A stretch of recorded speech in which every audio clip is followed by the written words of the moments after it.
الفيلم اللي اتأجل كتير واترفض من شركات اكتر انها تنزله سينما، وبعد معاناة اشتريته نتفليكس، اخيرا نزل يا رجاله. ازيكم يا جماعه، انا بيرو، والنهارده هنتكلم عن فيلم We'll see.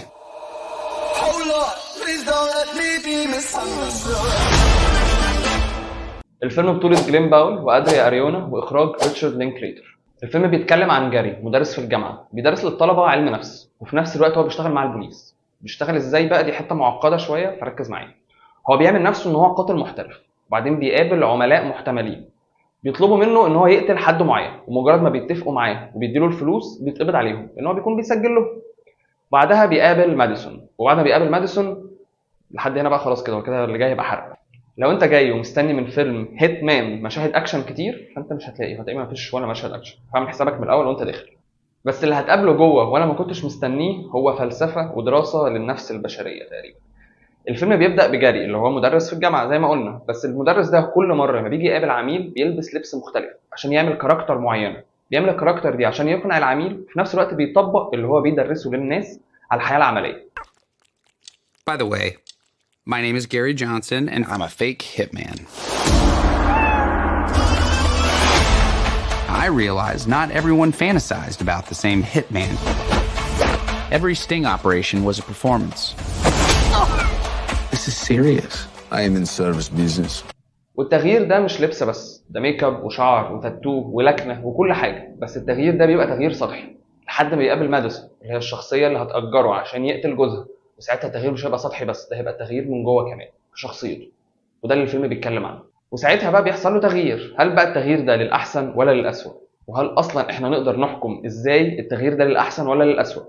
دي مش فلسفة مني، هي دي فلسفة من الفيلم نفسه. هو بيخليك تسأل الأسئلة دي وتجاوبها في وسط ما أنت بتتفرج على الفيلم، ومن غير ما يأثر على تجربتك للفيلم ولا استمتاعك بيه.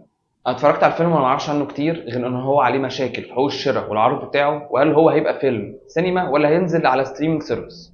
وإن المخرج بتاعه ريتشارد لينكليتر اللي هو مخرج سكول اوف روك وفيلم بوي هود. وإن البطل بتاعه اللي هو جلين باول ده المفروض النجم القادم بقوة في هوليوود. فأنا كنت مستني أشوف بقى إيه اللي هيحصل من الفيلم ده. فاللي شدني للفيلم بقى المخرج، وان جلين باول البطل بتاع الفيلم ساهم في كتابه الفيلم كمان. وقعد ان هو مواهبه كتيره ومتعدده. من ضمن المواهب دي بقى ان هو مثل شخصيات كتير جدا في الفيلم، ممكن نكون شفناها في الاعلان بتاع الفيلم. الشخصيات دي على قد ما ظهرت اوقات بس قليله، لكن كانت معموله حلو جدا. والممثل ده كمان اصلا ليه ادوار عملها في نص الفيلم كده كانت كوميدي. منهم دور رمى فيه على فيلم لكريستيان بيل، انا ما كنتش مصدق ان هم عملوه، وكان يموت من الضحك. ويخرب بيت الواد ده، انا مش عارف اصلا كان مختفي فين.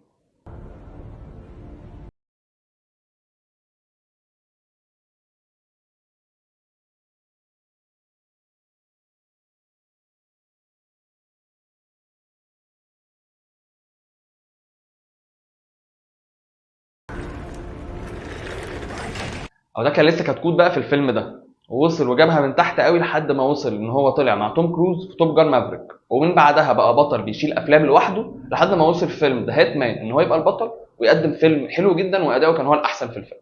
الفيلم تقريبا رسالته انه جوه كل واحد فينا شخص سايكوباتي، بس انت ما تعرفش عنه حاجه، ولسه هتعرف عنه اكتر لما تتحط في مواقف وتشوف هتتصرف فيها ازاي، وتشوف الشخص ده جواك بدرجه عامله ازاي.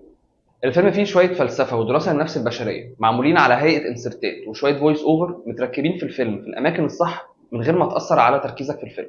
وفي نفس الوقت بتدي نوع من انواع التبرير للتحولات اللي بتحصل في الفيلم وفي شخصيات الممثلين بتوعنا. وده يعتبر اجاده جامده جدا من مخرج وكاتب الفيلم ريتشارد لينكليتر. عيوب الفيلم بالنسبه لي ان مش دايما التحولات بتاعه الفيلم وبتاعه الشخصيات بتاعتنا مبرره، وان التمثيل محدش باين قوي غير جلين باول، وان مفيش مشاهد اكشن في فيلم اسمه ذا هيت مان، وان مفيش اصلا وقت نعرف اصل الشخصيات ولا هم بيتصرفوا كده ليه.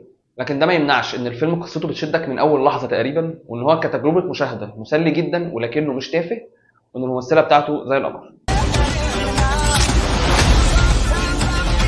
الفيلم نزل على نتفليكس، وبالنسبه للخناقه ان هو كان فيلم ينفع ينزل في السينمات او ينفع ان هو يبقى ستريمينج سيرفيس، فانا شايف ان هو ستريمينج سيرفيس اكتر. هو نزل السينمات اسبوعين وبعدين بقى على نتفليكس، بس هو مش فيلم سينما قوي، هو فيلم يعتبر يتفرج عليه احسن في البيت.